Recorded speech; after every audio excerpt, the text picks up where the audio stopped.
ওম শান্তি। আজ 7ই আগস্ট 2024 প্রাতঃ মুরলি। বাবা আজ বলেছেন, মিষ্টি বাচ্চারা, স্মরণের যাত্রার দ্বারাই তোমাদের উপার্জন সঞ্চিত হয়, ক্ষতির পরিবর্তে লাভ হয় এবং তোমরা বিশ্বের মালিক হয়ে যাও। আজকের মুরলির প্রশ্ন: সৎসঙ্গে স্বর্গবাস, অসৎসঙ্গে সর্বনাশ, এই কথাটির প্রকৃত অর্থ কি? উত্তর: বাচ্চারা, তোমাদের যখন সত্যের সঙ্গ অর্থাৎ বাবার সঙ্গ প্রাপ্ত হয়, তখন তোমাদের উত্তরণ কলা শুরু হয়। রাবণের সঙ্গ হল অসৎসঙ্গ। এই সঙ্গের দ্বারা তোমাদের অধঃপতন হয়, অর্থাৎ রাবণ তোমাদেরকে ডুবিয়ে দেয়। বাবা তোমাদেরকে উদ্ধার করে পাড়ে নিয়ে যান। বাবারও চমৎকারিত্ব যে তিনি মুহূর্তের মধ্যে এমন সঙ্গ প্রদান করেন যার দ্বারা তোমাদের গতি সদ্গতি হয়ে যায়। এই জন্য বাবাকে জাদুকর বলা হয়। ওম শান্তি। বাচ্চারা স্মরণে বসেছিল, একেই স্মরণের যাত্রা বলা হয়। বাবা বলেন, যোগ শব্দটাকে ব্যবহার করো না, বাবাকে স্মরণ করো। তিনি হলেন সকল আত্মার পিতা, পরম পিতা, পতিত পাবন। এই পতিত পাবনকেই স্মরণ করতে হবে। বাবা বলেন, সকল দৈহিক সম্বন্ধকে ভুলে গিয়ে কেবল বাবাকে স্মরণ করো। বলা হয়, আমি মরলে আমার কাছে এই দুনিয়াটা অমৃত। দেহ সহ দৈহিক দুনিয়ার সকল সম্বন্ধ, যা কিছুই দেখতে পাওয়া যায়, সেগুলোকে স্মরণ করা উচিত নয়। কেবল বাবাকে স্মরণ করলেই তোমাদের পাপ ভস্ম হবে। তোমরা আত্মারা জন্ম জন্মান্তর ধরে পাপ করে এসছ। এই দুনিয়াটাই হলো পাপ আত্মাদের দুনিয়া। সত্যযুগ হলো পুণ্য আত্মাদের দুনিয়া।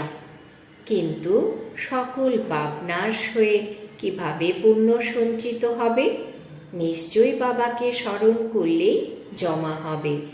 আত্মার মধ্যে তো মন বুদ্ধি রয়েছে, সুতরাং বুদ্ধির দ্বারাই আত্মাদের স্মরণ করতে হবে।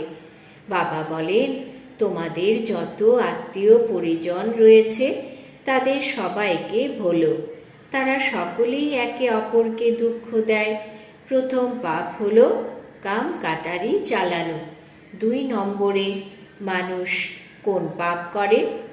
যে বাবা হলেন সকলের সদ্গতি দাতা, যিনি সন্তানদেরকে অসীম সুখ প্রদান করেন অর্থাৎ স্বর্গের মালিক বানান, তাকেই সর্বব্যাপী বলে দেয়। এটা হলো পাঠশালা, তোমরা এখানে পড়তে এসেছ। এই লক্ষ্মী নারায়ণ হলো তোমাদের এইম অবজেক্ট। অন্য কেউ এরকম বলতে পারবে না। তোমরা জানো যে এখন আমাদেরকে পবিত্র হয়ে পবিত্র দুনিয়ার মালিক হতে হবে। আমরাই বিশ্বের মালিক ছিলাম। পুরো 5000 বছর অতিক্রান্ত। দেবী দেবতারাই তো বিশ্বের মালিক, তাই না? কত শ্রেষ্ঠ পদ এটা। নিশ্চয়ই বাবাই এইরকম বানাবেন। বাবাকেই পরমাত্মা বলা হয়। তার আসল নাম হলো শিব, কিন্তু তার অনেক নাম রেখে দিয়েছে। যেমন বম্বেতে বাবুলনাথের মন্দির রয়েছে, অর্থাৎ যিনি কাটার জঙ্গলকে ফুলের বাগানে পরিণত করেন। নয়তো তার আসল নাম একটাই, সেটা হলো শিব। এনার মধ্যে প্রবেশ করার পরেও তার নাম শিবই থাকে। তোমাদের এই ব্রহ্মাকে স্মরণ করার দরকার নেই। ইনি তো একজন দেহধারী। তোমাদেরকে বিদেহীকে স্মরণ করতে হবে। তোমরা আত্মারা এখন পতিত হয়ে গেছ, একে পবিত্র বানাতে হবে। মহান আত্মা, পাপ আত্মা ইত্যাদি বলা হয়ে থাকে, কিন্তু মহান পরমাত্মা কখনো বলা হয় না। কেউ কখনো নিজেকে ঈশ্বর কিংবা পরমাত্মা বলতে পারে না। মহাত্মা কিংবা পবিত্র আত্মা বলা হয়। সন্ন্যাসীরা সন্ন্যাস করে, তাই ওরা হলো পবিত্র আত্মা। বাবা বুঝিয়েছেন যে ওরাও সকলে পুনর্জন্ম নেয়।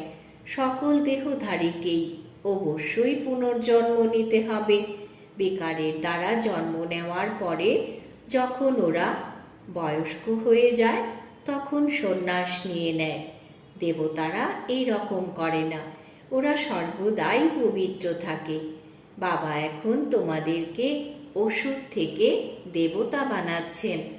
দিব্য গুণ ধারণ করলে তোমরা দৈবী সম্প্রদায়ের অন্তর্ভুক্ত হয়ে যাবে।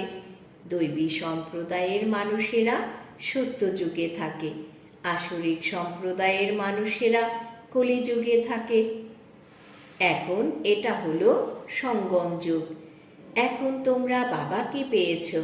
তিনি বলছেন এখন তোমাদেরকে অবশ্যই দৈবী সম্প্রদায়ের অন্তর্ভুক্ত হতে হবে। তোমরা তো দৈবী সম্প্রদায়ের অন্তর্ভুক্ত হওয়ার জন্যেই এখানে এসেছ। যারা দৈবী সম্প্রদায়ের তারা অসীম সুখ ভোগ করে। এই দুনিয়াটাকে বলা হয় হিংস্র দুনিয়া। দেবতারা হলোই অহিংস। বাবা বলছেন, মিষ্টি মিষ্টি আত্মিক বাচ্চারা, তোমরা বাবাকে স্মরণ করো। তোমাদের যত গুরু রয়েছে ওরা সকলেই দেহধারী। এখন তোমাদেরকে অর্থাৎ আত্মাদেরকে পরমাত্মা পিতাকে স্মরণ করতে হবে। পূর্ণ আত্মা হয়ে গেলে তোমরা সুখ ভোগ করবে। 84 জন্ম পরে তোমরা আবার পাপাত্মা হয়ে যাবে।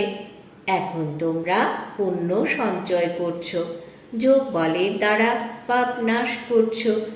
এই স্মরণের যাত্রার দ্বারাই তোমরা বিশ্বের মালিক হও। তোমরাই বিশ্বের মালিক ছিলে, তাই তো? ওরা তারপরে কোথায় গেল? বাবা এসব বিষয় বোঝাচ্ছেন। তোমরাই 84 জন্ম নিয়েছ। তোমরাই সূর্যবংশী চন্দ্রবংশী ছিলে। বলা হয় ভগবান এসে ভক্তির ফল দেন। কোনো দেহধারীকে ভগবান বলা হয় না।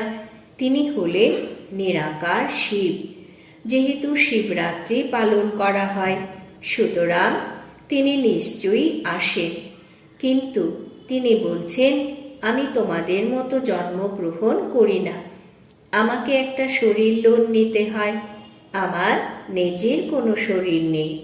যদি থাকতো তাহলে তো সেই শরীরের একটা নামও থাকতো। ব্রহ্মা তো এনার নাম। ইনি সন্ন্যাস করেছেন, তাই এনার নাম ব্রহ্মা রাখা হয়েছে। তোমরা হলে ব্রহ্মা কুমার এবং কুমারী। নয়তো ব্রহ্মা এলো কোথা থেকে? ব্রহ্মা হলেন শিবের সন্তান। শিব বাবা তার সন্তান ব্রহ্মার মধ্যে প্রবেশ করে তোমাদেরকে জ্ঞান দেন। ব্রহ্মা, বিষ্ণু এবং শঙ্কর হলো এনার সন্তান। নিরাকার পিতার সকল সন্তানরাও নিরাকার। আত্মারা এখানে এসে শরীর ধারণ করে ভূমিকা পালন করে। বাবা বলেন, আমি পতিতদেরকে পবিত্র বানানোর জন্যেই আসি। আমি এই শরীরটাকে লোন নেই। এগুলো হলো শিব ভগবান বাচ। কৃষ্ণকে তো ভগবান বলা যাবে না। ভগবান তো অদ্বিতীয়। কৃষ্ণের মহিমা সম্পূর্ণ পৃথক। রাধা কৃষ্ণ হল প্রথম দেবতা। ওরাই স্বয়ম্বরের পরে লক্ষ্মী নারায়ণ হয়ে যায়। কিন্তু এই কথাটা কেউ জানে না। রাধা কৃষ্ণের ব্যাপারে কেউ কিছু জানে না। ওরা পরবর্তীকালে কোথায় গেল? রাধা কৃষ্ণই স্বয়ম্বরের পরে লক্ষ্মী নারায়ণ হয়ে যায়। ওরা দুজন আলাদা আলাদা মহারাজার সন্তান। ওখানে অপবিত্রতার চিহ্ন মাত্র থাকবে না, কারণ ওখানে 5 বেকার রূপী রাবণ নেই। ওটা হলো রাম রাজ্য। বাবা এখন আত্মাদের বলছেন, আমাকে স্মরণ করলে তোমাদের পাপ নাশ হবে। তোমরাই শতপ্রধান ছিলে, এখন তমপ্রধান হয়ে গেছো। ক্ষতি হয়ে গেছে, এখন পুনরায় সঞ্চয় করতে হবে। ভগবানকে সওদাগর বলা হয়। খুব কম জনই তার সাথে সওদা করে। তাকে আবার জাদুকরও বলা হয়। সমগ্র দুনিয়ার সদ্গতি করে দিয়ে তিনি কামাল করে দেন। সকলকে মুক্তি এবং জীবন মুক্তি প্রদান করেন, যেন জাদুর খেলা। কোনো মানুষ কখনো মানুষকে এইসব দিতে পারবে না। তোমরা 63 জন্ম ধরে ভক্তি করে এসেছ। কেউ কি এরকম ভক্তি করে সদ্গতি প্রাপ্ত করেছে? কেউ কি সদ্গতি দিতে পেরেছে? হতেই পারে না। একজনও ফেরত যেতে পারে না। অসীম জগতের পিতা এসে সবাইকে ফেরত নিয়ে যান। কলিযুগে অনেক রাজা রয়েছে, ওখানে তোমরা খুব কমজন রাজত্ব করবে, বাকি আত্মারা মুক্তিতে চলে যাবে। তোমরা ভায়া মুক্তিধাম হয়ে জীবন মুক্তিতে যাও। এই চক্র ক্রমাগত আবর্তিত হয়। এখন তোমরা আত্মারা এই চক্র দর্শন করছো। রচয়িতা এবং রচনার আদি, মধ্য এবং অন্তিমের জ্ঞান পেয়েছ। তোমরাই এই জ্ঞানের দ্বারা নর থেকে নারায়ণ হয়ে যাও। দেবতাদের রাজধানী স্থাপন হয়ে গেলে আর তোমাদের জ্ঞানের কোনো প্রয়োজন হবে না। ভক্তদেরকে ভগবান অর্ধেক কল্পের জন্য সুখের ফল দেন। তারপর রাবণ রাজ্যে দুঃখ শুরু হয়। ধীরে ধীরে সিঁড়ি দিয়ে নিচে নামতে থাকে। তোমরা যখন সত্য যুগেও থাকো, তখনও প্রত্যেক দিন একটু একটু করে নিচে নামতে থাকো। তোমরা 16 কলা সম্পূর্ণ হয়ে যাও এবং তারপরে অধঃপতন শুরু হয়। প্রতি সেকেন্ডে একটু একটু করে অবনতি হতেই থাকে। অনেকটা সময় অতিবাহিত হওয়ার পর আজ এই জায়গায় এসে পৌঁছেছ। ওখানেও তো এই রকম ভাবেই সময় অতিবাহিত হবে। আমরা খুব তাড়াতাড়ি সিঁড়ি দিয়ে ওপরে উঠে যাই, তারপর উকুনের মতো ধীরে ধীরে নিচে নামতে হবে। বাবা বলেছেন, আমি সকলকে সদ্গতি প্রদান করি। কোনো মানুষ কখনো মানুষের সদ্গতি করতে পারবে না, কারণ তাদের নিজেদের জন্মই তো বিকারের দ্বারা হয়। তাই ওরা নিজেরাই পতিত। বাস্তবে কৃষ্ণকেই প্রকৃত পক্ষে মহাত্মা বলা সম্ভব। দুনিয়ায় যাদেরকে মহাত্মা বলা হয়, তারা তো বিকারের দ্বারা জন্ম নেওয়ার পরে সন্ন্যাস গ্রহণ করে। কিন্তু ওরা হলো দেবতা। দেবতারা সর্বদাই পবিত্র থাকে। ওদের মধ্যে কোনো রূপ বিকার থাকে না। ওই দুনিয়াটাকেই নির্বিকারী দুনিয়া বলা হয়। এই দুনিয়াটাকে বলা হয় বিকারী দুনিয়া, নো পিউরিটি। এদের আচার আচরণ খুবই খারাপ। দেবতাদের আচার আচরণ খুব সুন্দর হয়। সবাই তাদেরকে নমস্কার করে। তাদের ক্যারেক্টার ভালো বলেই তো অপবিত্র মানুষ সেই পবিত্র দেবতাদের সামনে মাথা ঠোকে। আজকাল তো লড়াই ঝগড়া কত কিছুই না হচ্ছে, চারিদিকে শুধুই ঝামেলা। এখন থাকার মতো জায়গাটুকু পাওয়া যায় না। সবাই চায় যে জনসংখ্যা কম হোক, কিন্তু এটা তো বাবার কর্তব্য। সত্যযুগে খুব কম সংখ্যক মানুষ থাকবে। এত শরীর সব আগুনে পুড়ে যাবে। বাকি সব আত্মারা নিজের সুইট হোমে ফিরে যাবে। ক্রমানুসারে শাস্তি তো পেতেই হবে। যে সম্পূর্ণ পুরুষার্থ করে বিজয়মালার দানা হয়ে যায়, সে শাস্তির হাত থেকে মুক্তি পেয়ে যায়।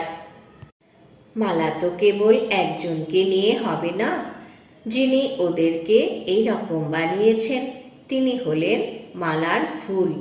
তারপরে রয়েছে যুগল দানা। এটা প্রবৃত্তি মার্গের নিদর্শন। তাই যুগল দানার মালা বানানো হয়, সিঙ্গেল দানার মালা হয় না। সন্ন্যাসীদের কোনো মালা হয় না। ওরা নিবৃত্তি মার্গের পথিক। ওরা কখনো প্রবৃত্তি মার্গের কাউকে জ্ঞান দিতে পারবে না। ওরা পবিত্র হওয়ার জন্য সীমিত কিছু বিষয়ের থেকে সন্ন্যাস গ্রহণ করে। ওরা হলো হঠযোগী। এটা হলো রাজযোগ। রাজত্ব প্রাপ্ত করানোর জন্য বাবা তোমাদেরকে এই রাজযোগ শেখাচ্ছেন। বাবা প্রত্যেক 5000 বছর অন্তর আসেন। অর্ধেক কল্প ধরে তোমরা সুখের দুনিয়ায় রাজত্ব করো, তারপরে রাবণ রাজ্যে তোমরা ধীরে ধীরে দুঃখী হয়ে যাও। এটাকেই সুখ দুঃখের খেলা বলা হয়। তোমরা পাণ্ডবরা বিজয়ী হও। এখন তোমরা হলে পাণ্ডা, ঘরে যাওয়ার যাত্রা করাচ্ছ। জাগতিক তীর্থযাত্রা তো মানুষ জন্ম জন্মান্তর ধরে করছে, এখন তোমরা ঘরে ফেরার যাত্রা করছো। বাবা এসে সবাইকে মুক্তি, জীবন মুক্তির রাস্তা বলছেন। তোমরা জীবন মুক্তিতে যাবে এবং বাকি সবাই মুক্তিতে চলে যাবে। হাহাকারের পরে জয় জয়কার হবে। এখন এটা হলো কলিযুগের অন্তিম সময়। অনেক বিপদ আপদ আসবে, চারিদিকে অনেক হাঙ্গামা হবে। সেই রকম সময়ে তোমরা স্মরণের যাত্রাতে থাকতে পারবে না। তাই বাবা বলছেন, এখন বেশি করে স্মরণের যাত্রাতে থাকো, যাতে পাপ নাশ হয়ে যায় এবং সঞ্চয়ও হয়। শতপ্রধান্ত হয়ে যাও। বাবা বলছেন, আমি প্রত্যেক কল্পের পুরুষোত্তম সঙ্গম যুগে আসি। এটা অতি অল্প সময়ব্যাপী ব্রাহ্মণদের যুগ। টিকি হলো ব্রাহ্মণদের চিহ্ন। ব্রাহ্মণ, দেবতা, ক্ষত্রিয়, বৈশ্য এবং শূদ্র, এই চক্র ক্রমাগত আবর্তিত হতে থাকে। ব্রাহ্মণদের বংশ খুব ছোট হয়। বাবা এই ছোট যুগে এসে তোমাদেরকে শিক্ষা দেন। তোমরা হলে সন্তান, স্টুডেন্ট এবং ফলোয়ার্স, সবই একজনের। এই রকম কোনো মানুষ নেই যিনি একাধারে পিতা আবার শিক্ষা প্রদানকারী শিক্ষক, অর্থাৎ সৃষ্টির আদি মধ্য অন্তিমের জ্ঞান দেন, আবার সাথে করে নিয়েও যান। কোনো মানুষই এরকম হতে পারবে না। তোমরাই এখন এই সব কথা বুঝতে পারছো। সত্য যুগেও প্রথমে খুবই ছোট বংশে থাকবে, বাকি আত্মারা সবাই শান্তিধামে চলে যাবে। বাবাকে বলা হয় সকলের সদ্গতি দাতা। হে পতিত পাবন পিতা, তুমি এসো। এইরকম ভাবে বাবাকে আহ্বান করা হয়। আবার অপরদিকে বলে দেয় যে কুকুর, বিড়াল, নুড়ি, পাথর সব কিছুতেই পরমাত্মা রয়েছেন। অসীম জগতের পিতা নিন্দা করে। যে পিতা স্বর্গের মালিক বানান তার নিন্দা করে। এটাকেই রাবণের সঙ্গদোষ বলা হয়। সৎসঙ্গে স্বর্গবাস আর অসৎ সঙ্গে সর্বনাশ। রাবণ রাজ্য শুরু হওয়ার সাথে সাথে তোমাদের অধঃপতন শুরু হয়। বাবা এসে তোমাদের অবস্থার উন্নতি করেন। বাবা এসে যখন মানুষ থেকে দেবতা বানান, তখন সকলের কল্যাণ হয়ে যায়। এখন প্রায় সকলেই এখানে আছে। যে কয়েকজন এখনো অবশিষ্ট আছে তারাও চলে আসবে। যতদিনে নিরাকারী দুনিয়া থেকে সকল আত্মা চলে আসবে, ততদিন তোমরাও পরীক্ষায় ক্রমানুসারে উত্তীর্ণ হতে থাকবে। এটা হলো আধ্যাত্মিক কলেজ। আত্মিক পিতা তার আত্মিক সন্তানদেরকে পড়ানোর জন্য আসেন। রাবণ রাজ্য শুরু হওয়ার পর শরীর ত্যাগ করে অপবিত্র রাজা হয়েছ এবং পবিত্র দেবতাদের কাছে মাথা ঠুকতে শুরু করেছ। আত্মাই পতিত অথবা পবিত্র হয়। আত্মা পতিত হয়ে গেলে শরীরটাও পতিত পাওয়া যায়। নিখাদ সোনাতে যদি খাদ মেশানো হয় তবে অলঙ্কারটাও খাদ মিশ্রিত হয়ে যায়। কিন্তু আত্মার মধ্যে থেকে খাদ কিভাবে বেরোবে? এর জন্য যোগ অগ্নির প্রয়োজন। এর দ্বারাই তোমাদের বিকর্ম বিনাশ হবে। আত্মার মধ্যে রূপা, তামা, লোহা ইত্যাদি মিশে গেছে। এগুলো হলো খাদ। আত্মা হলো সত্যিকারের সোনা, এখন অশুদ্ধ হয়ে গেছে। কিন্তু এই খাদ বের হবে কিভাবে? এর জন্য যোগ অগ্নি প্রয়োজন। তোমরা এখন জ্ঞান চিতাতে বসে আছো। আগে কামচিতাতে বসেছিলে, বাবা এসে জ্ঞান চিতার উপরে বসান। কেবল জ্ঞানের সাগর অর্থাৎ বাবা ছাড়া অন্য কেউ জ্ঞান চিতায় বসাতে পারবে না। মানুষ ভক্তি মার্গে কত পূজা পাঠ করে, কিন্তু কাউকেই জানে না। এখন তোমরা সবাইকে জেনেছ। যখন তোমরা সবাই দেবতা হয়ে যাও, তখন আর কোনো পূজা অর্চনার ব্যাপার থাকবে না। যখন রাবণ রাজ্য শুরু হয়, তখনই ভক্তিও শুরু হয়। আচ্ছা, মিষ্টি মিষ্টি হারানিধি বাচ্চাদের প্রতি মাতা পিতা বাগদাদার স্মরণের স্নেহ সুমন আর সুপ্রভাত। আত্মাদের পিতা তার আত্মারূপী বাচ্চাদেরকে জানাচ্ছেন নমস্কার। আমরা আত্মারূপী বাবার সন্তানরা বাগদাদাকে জানাই স্মরণের স্নেহ সুমন সুপ্রভাত নমস্কার। ধারণার জন্যে মুখ্য সার। 1 নম্বর, শাস্তির হাত থেকে মুক্তি পাওয়ার জন্য বিজয় মালার দানা হওয়ার পুরুষার্থ করতে হবে। আধ্যাত্মিক পাণ্ডা হয়ে সবাইকে শান্তিধাম অর্থাৎ ঘরে যাওয়ার যাত্রা করাতে হবে। 2 নম্বর, স্মরণের যাত্রাকে বাড়াতে বাড়াতে সকল পাপ থেকে মুক্ত হয়ে যেতে হবে। যোগ অগ্নির দ্বারা আত্মাকে সত্যিকারের সোনা হতে হবে, শত প্রধান হতে হবে। বরদান: প্রতিটি মুহূর্তকে অন্তিম মুহূর্ত মনে করে সদা এভার রেডি থাকা তীব্র পুরুষার্থী ভব। প্রতিটি মুহূর্তকে অন্তিম মুহূর্ত মনে করে সদা এভার রেডি থাকা তীব্র পুরুষার্থী ভব।